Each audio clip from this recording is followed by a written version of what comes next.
York, roughly 77% of real estate lawsuits trace back to one thing: disclosure problems. Not the roof, not the market, disclosure. And here's what's changed recently that most sellers don't know about. New York used to let you skip the entire property condition disclosure form and just hand the buyer a $500 credit at closing instead. It was very convenient, but that loophole is now gone. As of 2024, nearly every seller of a 1 to 4 family home in New York has to complete a real disclosure statement. And get it wrong, you can be sued up to 6 years after you've closed and moved on with your life. Today, I'm walking you through the 10 mistakes that I see sellers make that turn a routine home sale into a lawsuit. Some of these things are about paperwork. Some are about the things that you say out loud during a showing that you don't even realize are a legal problem. Let's get into it. I'm Maureen Folan with the Maureen Folan Real Estate Group. And a quick note before we start, I am a real estate broker. I am not an attorney. Everything here is general education. And if you're actively selling, you should be working with a real estate attorney who can advise you on your specific situation.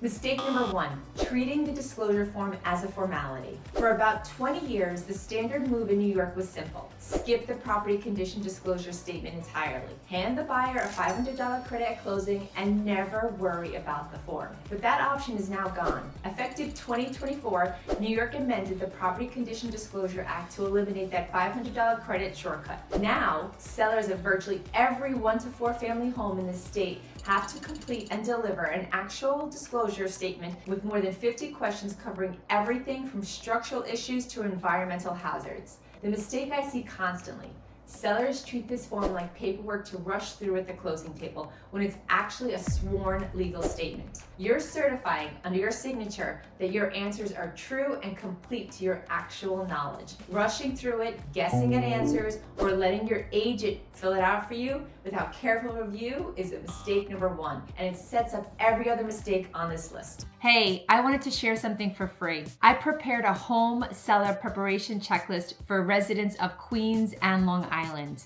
This guide will give you everything you need to know about preparing your home for sale. So if you click on the link below in the comments, you'll download your own copy for free. Or if you visit maureenfolan.com, you'll be able to get your seller checklist there. So thank you so much, and let's get back to it. Mistake number 2, answering no when you know the answer is yes. This is the single most common source of post-closing litigation. A seller knows that their basement flooded 2 years ago. They know the roof leaked after the last big storm, but on the disclosure form, they check off no because the problem got fixed, or because they figure it's not relevant anymore, or because they're worried it will scare off the buyers. Under New York law, this is exactly the kind of misstatement that voids your protection. Marking no on a defect you actually know exists is treated as misrepresentation, and it opens you up to a fraud claim. It doesn't matter that you fixed the roof. It doesn't matter that the basement hasn't flooded since. If the buyer later discovers records, an insurance claim, a contractor invoice, a neighbor's memory showing that you knew and said no, and the exact fact pattern shows up in a lawsuit, that's the exact fact pattern that shows up in lawsuit after lawsuit. Let's talk about mistake number 3, checking unknown as a way to avoid the truth. Related but distinct. Sellers who use unknown as an escape hatch. This form gives you 4 options: yes, no, unknown, or not applicable. And unknown feels like the safe but non-committal choice. And if you actually know the answer and you check unknown anyways, that's treated the same way as checking no when the answer is yes. It's a misrepresentation, not a neutral answer. The form only protects you when unknown genuinely reflects the limits of your knowledge, not when it's a hedge against something you'd rather not put in writing. Mistake number 4 is not disclosing prior flooding. New York's flood disclosure requirements now require sellers to disclose any prior flooding to the home, garage, or basement, or other structures, regardless of whether the damage has been repaired or the home has been elevated. This is a big one for a lot of Queens and Long Island properties, especially anything that saw water during Superstorm Sandy or subsequent major storms. Here's why this specific mistake is so dangerous. Flooding leaves a paper trail. Insurance claims, FEMA disaster declarations, contractor your records. All of it can resurface years later. A buyer's attorney doing due diligence can pull these records, and if you've marked no on prior flooding when a claim exists in the file, that's about as clean as a fraud case as a buyer's attorney could ask for. This is consistently one of the most common triggers for post-closing litigation, precisely because the documentation already exists independent of anything that you say. Mistake number 5, skipping the lead-based paint disclosure on older homes. If your home was built before 1978,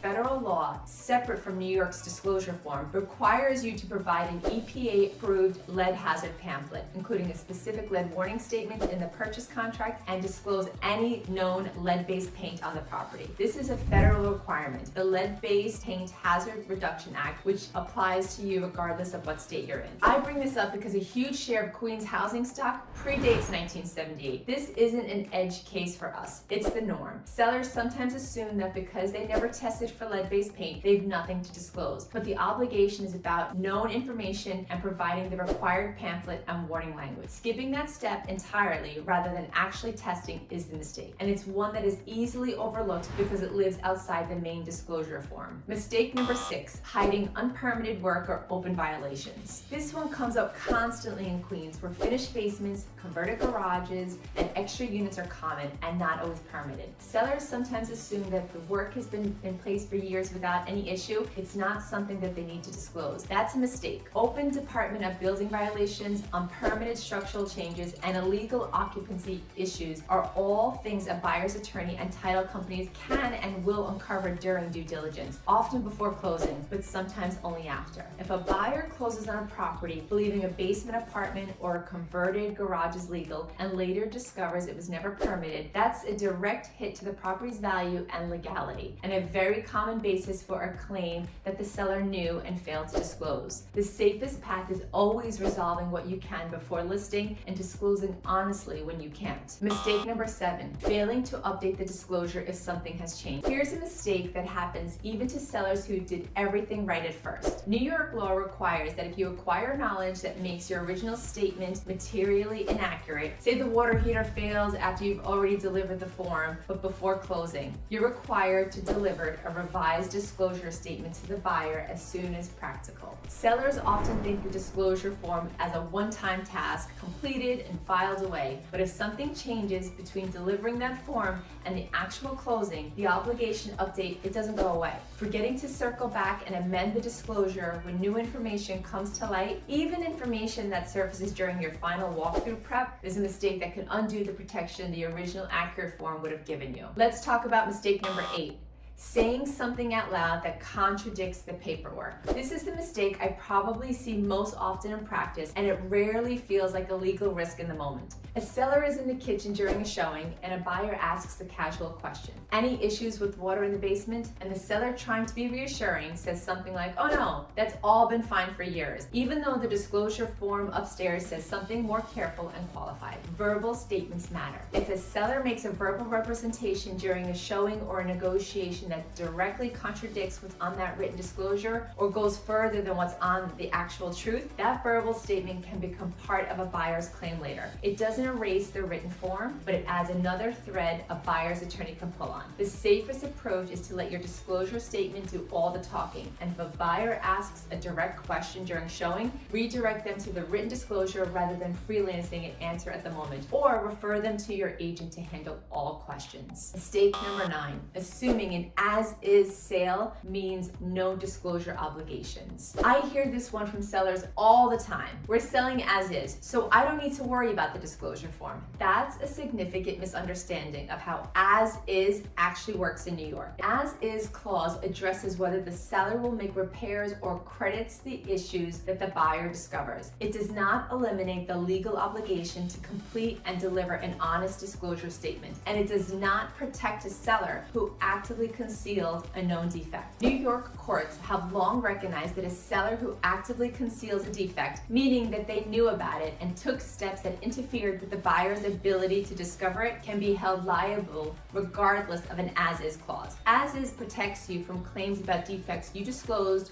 or that were reasonably discovered. It does not protect you from your own dishonesty on the disclosure form. And mistake number 10, forgetting that the clock doesn't stop at closing. This is the mistake that catches most sellers sellers off guard because it's not about anything you do wrong during the sale, it's about how long you remain exposed after it. New York's statute of limitations for fraud claims tied to real estate disclosure runs up to 6 years from the closing date or 2 years from when the fraud was reasonably discoverable, whichever is later. That means a seller can close, move across the country, buy a new home, and still be served with a lawsuit years later if a buyer discovers a defect the seller knew about and didn't disclose it. Sellers often treat closing day as the finish line. Legally, for disclosure issues, it's closer to the starting gun on a multi-year window during which an inaccurate disclosure can come back to find you. This is exactly why getting the disclosure right, honestly, thoroughly, in writing, matters so much more than most sellers assume going into the process. So here's the through line across all 10 of these. New York's disclosure law has gotten stricter, not looser, and the sellers who get into legal trouble are almost never the ones with the worst houses. They're the ones who weren't straightforward on paper. A home with real problems, honestly disclosed, is a completed sale. A home with the same problems, hidden or minimized on the form, is a lawsuit for a buyer's attorney to find a paper trail. If you're getting ready to sell it and you're not sure whether something needs to be on your disclosure form, flooding, old permits, a system that's acted up once or twice, that's exactly the conversation to have with your real estate attorney before you list, not a buyer when it's under contract asking hard questions. If this was helpful, hit subscribe. I break down exactly what's happening in Queens and Long Island real estate every week. I'm Maureen Folan, Queen of Queens Real Estate, and I'll see you in the next one.